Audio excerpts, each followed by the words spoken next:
నాకు పెళ్ళై 3 సంవత్సరాలైంది. ఇంతవరకు సంతానం లేదు. సంతానం కలగకపోవడానికి లోపం నాలో ఉన్నట్లా, మా వారిలో ఉన్నట్లా? ఎవరు చూపించుకోవాలి?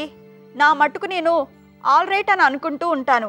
మా వారైతే రోజు సెక్స్లో పాల్గొంటున్నారు కనుక తాను ఆల్ రైట్ అంటారు.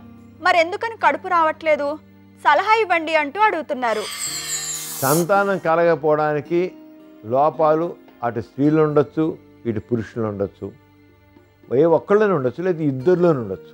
100 మంది దంపతులు తీసుకుంటే వాళ్ళు 30% లోపం ఆడవాళ్ళు ఉంటుంది, అందువల్ల గర్భం రాదు. మరొక ఒక 30 మందిలో మగవాళ్ళలో లోపం ఉంటుంది, ఇంకో 30 మందిలో ఇద్దరిలో లోపం ఉంటుంది. ఎక్కడో ఒక 5 to 10% కేసుల్లోనే ఎవరి లోపమో చెప్పండి, ఇద్దరిలో ఏ లోపం ఉండదు కానీ గర్భం రాదు. అక్కడ ఏంటంటే DNA లోపం, అది డయాబెటీస్ ఉన్న వాళ్ళలోనూ అలాంటి కేసుల్లోనూ, లేదా జెనెటిక్గా కూడా కొన్ని డిఫెక్ట్స్ ఉండి, ఇప్పుడు షుగర్ ఉందనుకోండి DNA ఫ్రాగ్మెంటేషన్ వచ్చేస్తుంది, అక్కడ రాదు.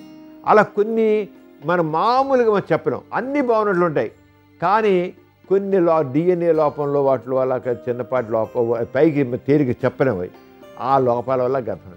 కానీ రానప్పుడు 30% ఆడవాళ్ళ లోపం కారణం కావచ్చు, 30% మగవాళ్ళదే లోపం కావచ్చు, లేదా ఇద్దరు లోపం ఉంటుంది. కనుక ఇద్దరు ఎప్పుడైనా పిల్లలు పట్టుకుపోతే ఇద్దరు వెళ్ళి డాక్టర్ చూపించుకోవాలి, ఇద్దరు చూపించుకోవాలి.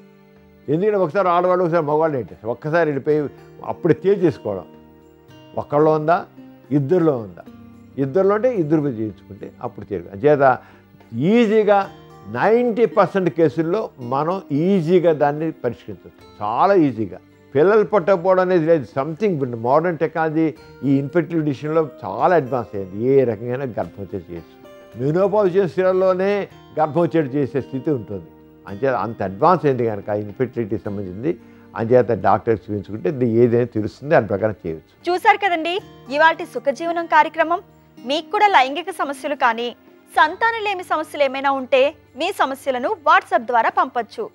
8008532087 అనే నెంబర్కి వాట్సాప్ చేయండి.